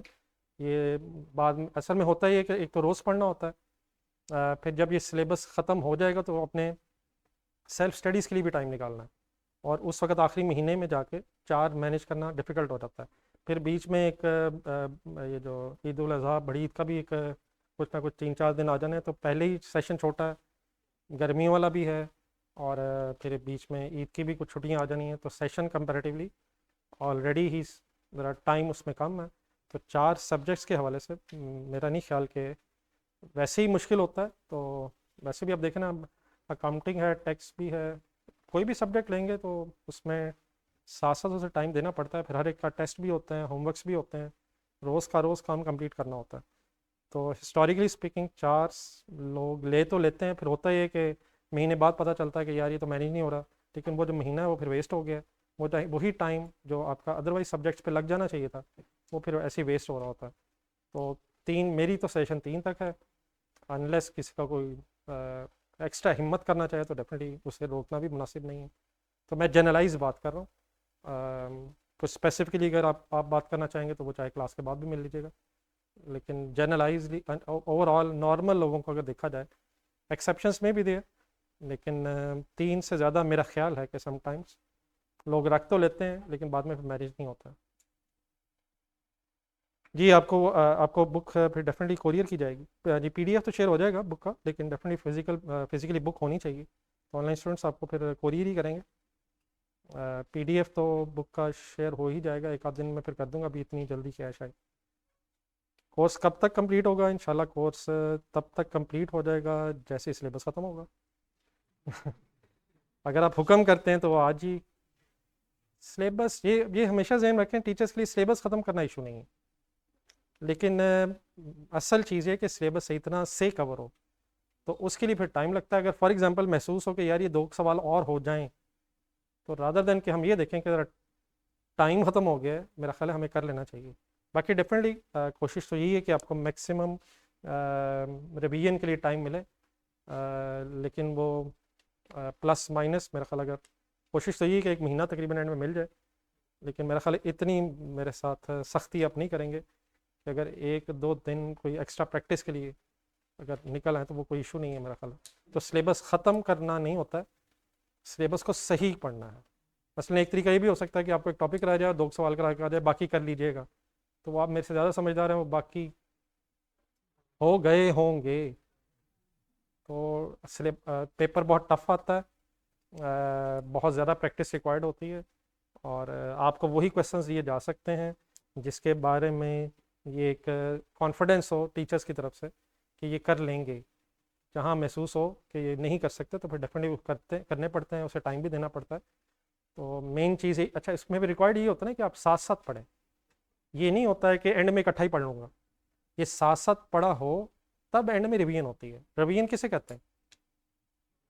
पहली दफ़ा पढ़ना तो रिवीजन नहीं ना होता है, मैं पढ़ लूँगा जब सिलेबस ख़त्म होगा, तो ऐसे नहीं है।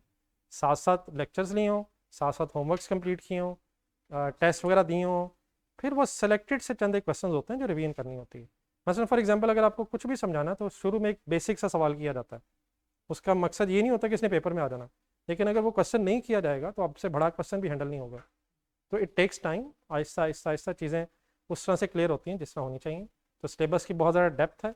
वैसे अल्लाह का शुक्र है कि कंपैरेटिवली स्पीकिंग पिछली अटैम्प्ट से इस अटैम्प्ट में एक टॉपिक कम हुआ है वैसे, लेकिन स्टिल बहरहाल क्योंकि टाइम भी पीछे आ गया है, वो 2 हफ्ते कम हुए हैं, तो इसलिए नेट इफेक्ट है। फिर ईद भी आनी है, और नहीं अल्लाह ना करे मुहर्रम वगैरह को काउंट ना ही करें, तो हम कोशिश तो पूरी करेंगे। इस तरह गिनना शुरू हो जाएंगे तो ज़्यादा टेंशन होगी इसलिए। तो लेकिन मीन्स टू से टाइम लिमिटेशन अपनी जगह, लेकिन मेरी सजेशन वैसे ये है कि कब सिलेबस ख़त्म होगा ये मेरा ख्याल आपका इशू नहीं होना चाहिए। आपका इशू ये होना चाहिए कि सिलेबस सही चल रहा है या नहीं। तो बाकी डेफिनेटली आज आप मुझे बताएं सबसे ज़्यादा जल्दी सिलेबस ख़त्म करने की किसे हो सकती है? मुझे मैं उसके बाद वेला हूँ, जिस दिन सिलेबस ख़त्म होगा मैंने कोई रिवीजन नहीं करनी ना। इस दफ़ा अल्हम्दुलिल्लाह मेरा पेपर देने का प्लान है, तो सिलेबस ख़त्म होने के बाद सबसे ज़्यादा रिलैक्स मैं हूँ। आपने तो फिर पढ़ना है, तो और इंशाल्लाह मुझे जल्दी कोई नहीं है कि सिलेबस ख़त्म हो, और यकीनन आपको भी नहीं होनी चाहिए। आपका काम यकीनन आप अल्हम्दुलिल्लाह हमें आइडिया है कि कितना, हमें का मतलब मेरे साथ जो बाकी टीचर्स भी हैं कि कितना टाइम आपको मिलना चाहिए, लेकिन उसके साथ साथ सिलेबस भी प्रॉपरली कवर होना चाहिए। ठीक है जी। वीक में कितने दिन क्लास होगी, ये तो अंडरस्टूड बात है वैसे। इंशाल्लाह थ्रू आउट द वीक होगी। आप मुझे ये लग रहा है कि ये कहना चाह रहे हैं कि आपको खौफ है कि कहीं संडे ऑफ ना हो। जी मिस्टर इब्राहिम। नहीं मतलब भाई के सवाल से ही लग रहा है ना, भाई ने सवाल किया है, मैं आपके सामने रख देता हूँ कि कितने दिन सर, क्लास कितने दिन होगी, हफ्ते में कितने दिन होगी। तो मेरा ख्याल है वैसे तो ये अंडरस्टूड बात थी, लेकिन भाई को खौफ एक लग रहा है कि कहीं संडे ऑफ तो नहीं होगा। तो मैं तो यही समझा इस बात। जी इंशाल्लाह उतने दिन ही क्लास होगी जितने दिन होनी चाहिए। जी हुक्म करें जी, कितने दिन होनी चाहिए।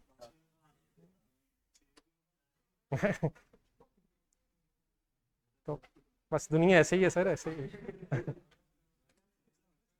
अब देखें ना, सिलेबस भी जल्दी ख़त्म होना चाहिए, और पढ़ना भी कुछ ना पड़े, और हफ्ते में अगर एक दिन भी हो जाए तो काफ़ी है। तो इस तरह तो ना करें। जी इंशाल्लाह कोशिश यही होगी कि संडे कम से कम आपके वेस्ट ना हो। अल्लाह करे कि हम संडे को, आप संडे रिवीजन कर सकें। इंशाल्लाह संडे को क्लास नहीं होगी, आप टेंशन ना लें। लेकिन उसके अलावा बाकी दिनों में तो अलाउड है ना क्लास, कम से कम इतना अलाउ कर दीजिएगा। जी बेटा एक्स्ट्रा क्लास तो फिर कोई ना कोई होगी, लेकिन संडे को इंशाल्लाह नहीं। तो अभी इस वक्त मेरा ख्याल है इतना मैं आपको गुस्से में ना ले आऊँ कि कहीं मेरा आज क्लास से निकलना ज़रा मुश्किल हो जाए। तो आज मेरा ख्याल है अच्छी अच्छी बातें कर लेते हैं। वैसे तो मुझे पता है कि आप पढ़ना चाह रहे हैं, पढ़ाई से मोहब्बत करते हैं, तो आहिस्ता आहिस्ता ये बात मैं और खोलूँगा। माशाल्लाह और भी आप काफ़ी पढ़ने वाले लोग हैं। जी मैं चाह रहा था ज़रा एक पेज आपके साथ और भी डिस्ट्रीब्यूट हुआ है, तो अगर कुछ पढ़ाई आज शुरू कर ही ली जाए, क्या ख्याल है। जी कोई बहरहाल आपका कोई क्वेश्चन अगर रह गया हो, इस जिस तरह की बातें मैंने भी इनिशियली की हैं, कोई आपके जहन में कुछ चीज़।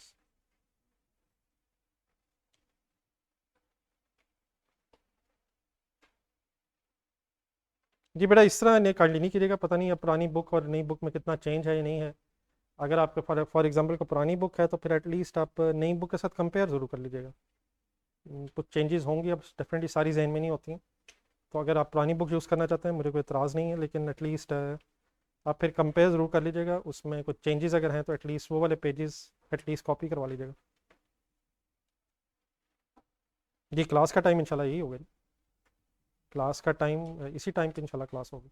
अच्छा इसमें एक और भी फैक्टर, आखिरी चीज़, हम नहीं कह सकते कि फ़िज़िकल क्लासेस गवर्नमेंट की तरफ से अलाउड होंगी या नहीं, और डेफिनेटली अगर नहीं अलाउड हो सकेंगी तो फिर मजबूरी हो जाएगी। तो इवन देन आपने क्योंकि पेपर देने हैं, इसलिए मतलब आई होप कि आप समझ रहे हैं कि हमारी कॉलेज को अगर अलाउड नहीं है तो वो लिमिटेशन अपनी जगह है, लेकिन अगर वो लिमिटेशन आ भी जाए तो आपने पेपर देने हैं, पक्की बात है। तो फिर अकॉर्डिंगली इंसान को ज़िंदगी में एडजस्ट करना चाहिए। किसी बहाने को बेस बना के कोई जहन में कोई ऐसी चीज़ जिसकी वजह से पढ़ाई डिस्टर्ब हो जाए, मेरा ख्याल है इस तरफ नहीं जाना चाहिए।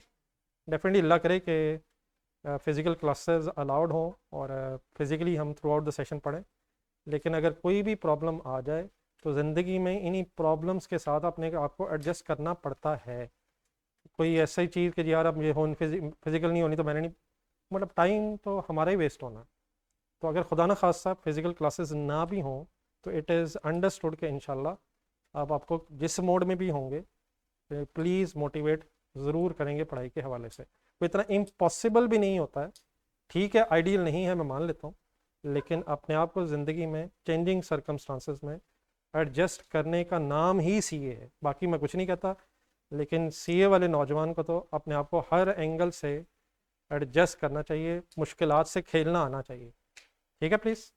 तो अल्लाह करे कि हमारी मुलाकात फ़िज़िकली हो, और जो लोग आज नहीं भी आए वो इंशाल्लाह, मेरा ख्याल है आज क्या 30th वैसे, अल्लाह करे कि फर्स्ट से सही अलाउड हो जाए। लेकिन बहरहाल अगर कोई ऐसे सर्कमस्टांसेस बन जाए तो आपने फिर भी अपने आप को पढ़ाई के हवाले से सीरियस ही रखना है। सही है सर, याद रहेगा। आज जो बातें हो सकी हैं, क्या आप इसे थ्रू आउट द सेशन जहन में रख सकते हैं इंशाल्लाह कोशिश करेंगे यार।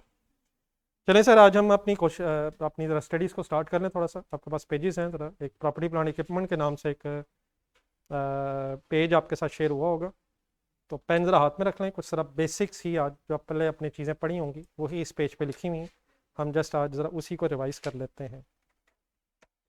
जी, प्रॉपर्टी प्लांट इक्विपमेंट सबने वर्ड सुना हुआ, उसी की एक एब्रीविएशन ब्रैकेट में लिखी हुई थी, PPE stands for property plant and equipment. IS 16 है। आ जाएं ज़रा इसकी डिस्कशन, एक प्रॉपर्टी प्लांट इक्विपमेंट की डेफिनेशन से शुरू करते हैं।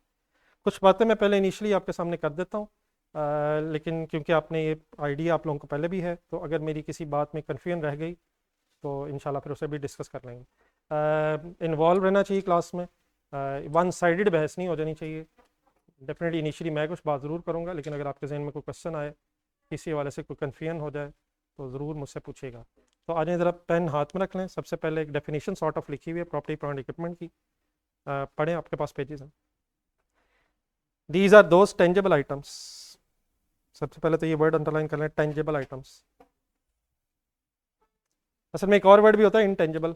इनटेंजिबल मीन्स होता है एक ऐसी चीज़ जिसकी फिजिकल एग्जिस्टेंस ना हो, होती तो है वो, लेकिन वो फिजिकली उसकी एग्जिस्टेंस नहीं है। मसलन अपना मोबाइल जहन में लाएं, आपके मोबाइल में कोई सॉफ्टवेयर हैं सर? प्लीज़, सॉफ्टवेयर हैं सर? लेकिन अगर मैं आपसे कहूँ यार वो एक दो सॉफ्टवेयर ज़रा मुझे दे दें, शेयर तो शायद हो सकते हैं, लेकिन वो हैं तो सही, लेकिन वो फिज़िकली अगर आप ढूंढना चाहें खुदा ना खासा मोबाइल को, तो फिज़िकली तो नहीं है, लेकिन वो हैं। तो वो जो इनटेंजिबल्स हैं वो भी अल्हम्दुलिल्लाह आपके सिलेबस में नहीं है, वो IS 38 एक एज स्टैंडर्ड है। हम प्रॉपर्टी प्लांट इक्विपमेंट में उन आइटम्स की बात करें जो टेंजेबल हैं, मीन्स जिनकी फिजिकल एग्जिस्टेंस है। मसलन चंद एक example, land, building, machinery, vehicle, physical items की बात हो रही है। लेकिन ये कौन सी चीज़ें, कौन सी टेंजेबल चीज़ें जो प्रॉपर्टी प्लांट इक्विपमेंट बन जाती हैं? ज़रा सेकेंड लाइन में, हेल्ड फॉर यूज़। इसमें सबसे अहम चीज़ ये कि अगर ये चीज़ें हेल्ड फॉर यूज़ हैं, कहाँ कहाँ हो सकती हैं? प्रोडक्शन में हो सकती हैं, सप्लाई में हो सकती हैं, बिजनेस के हेड ऑफिस में हो सकती हैं।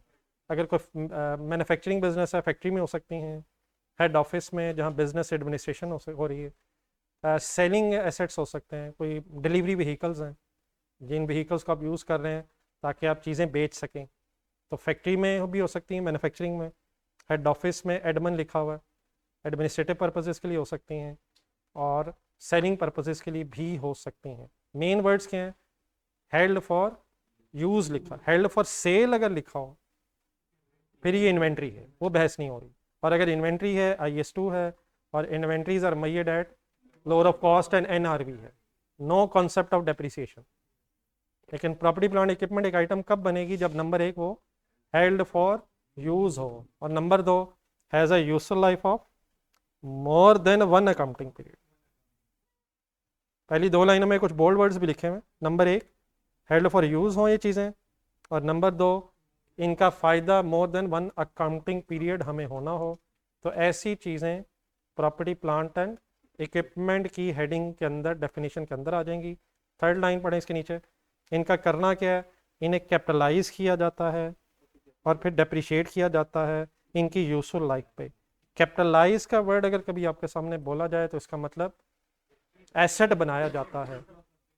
एक वर्ड होता है कैपिटलाइज, और उसके अगेंस्ट एक और वर्ड है एक्सपेंस आउट।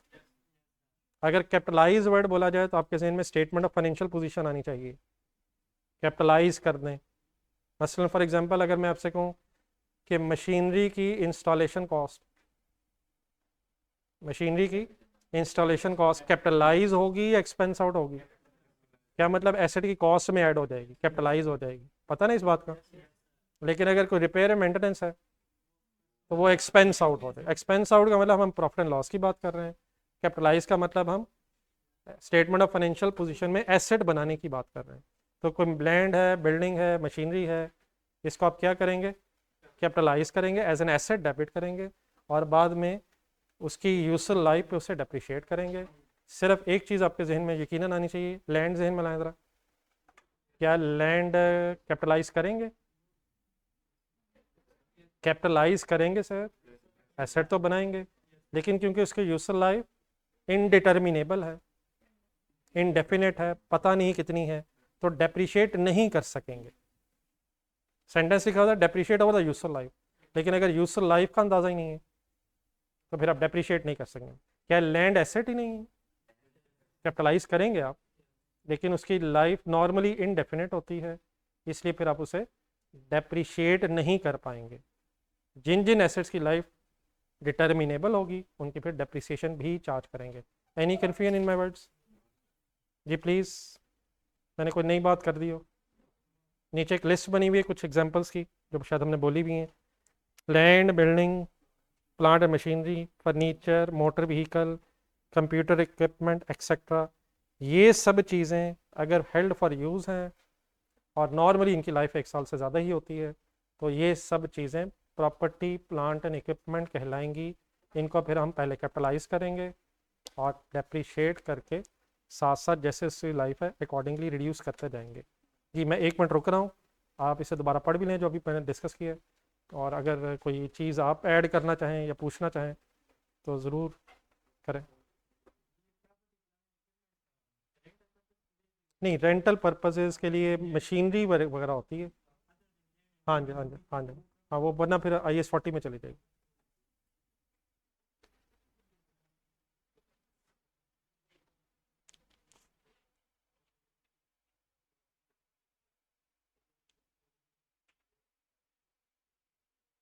ये मूवी ये ज़रा कुछ, वैसे तो मेरा ख्याल उसने चेक किया, बस के अकाउंटेंट्स हैं नहीं, लेकिन ये पता नहीं कहाँ से अचानक, बाद में देख लीजिएगा, अभी मेरे ख्याल फिलहाल LCD पसंद आई। नहीं, इस पे ना मार, नहीं इस पे भी रहने दीजिएगा। उसके पीछे भी कुछ है। जी जी, आप डेफिनेशन देख रहे हैं।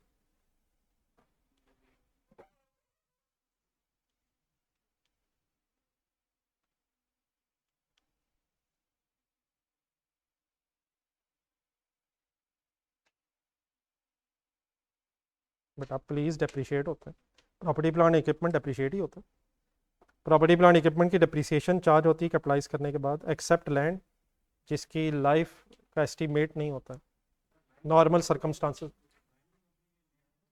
जी जी, मैं बार बार बोल रहा था नॉर्मल सर्कमस्टांसेस में, नॉर्मली इंडेफिनेट माइनिंग नहीं। उसके बाद उसी तरह अगर फॉर एग्जांपल आप किसी हिली एरिया में चले जाएं, पहाड़ी इलाके में, तो वहाँ लैंड स्लाइडिंग्स हो जाती हैं।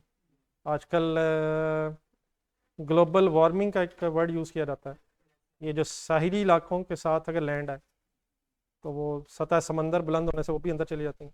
एक्सेप्शंस हैं, लैंड भी डेप्रिशिएट हो सकती है, एक्सेप्शंस अवेलेबल हैं, लेकिन नॉर्मली लैंड की डेप्रिसिएशन इनडेफिनेट लाइफ होने की वजह से चार्ज नहीं करते। लेकिन मैंने वही आपसे कहा ना, अगर लाइफ का एस्टिमेट हो जाएगा तो डेप्रिसिएशन चार्ज करेंगे आप। और नॉर्मल लेकिन यही है कि शायद लैंड की डेप्रिसिएशन, ये तो पता ही होगा यार, तो नॉर्मल सर्कमस्टांसेस में, आम हालात में लैंड की लाइफ इनडेफिनेट होती है, इनडिटर्मिनेबल होती है। नहीं नहीं, मैं बात और कर रहा हूँ, आपने आप बात और कर रहे हैं। ये मैं बार बार एक वर्ड बोल रहा हूँ जी, 1 सेकंड रुकें जी सारे। मैं बोल रहा हूँ इनडेफिनेट लाइफ होती है, ये सही है।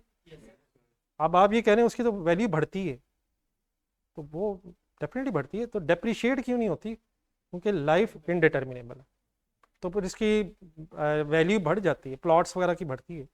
तो देयरफॉर फिर अभी हम पढ़ेंगे आगे जाके कि एक रिवैल्यूएशन मॉडल भी होता है।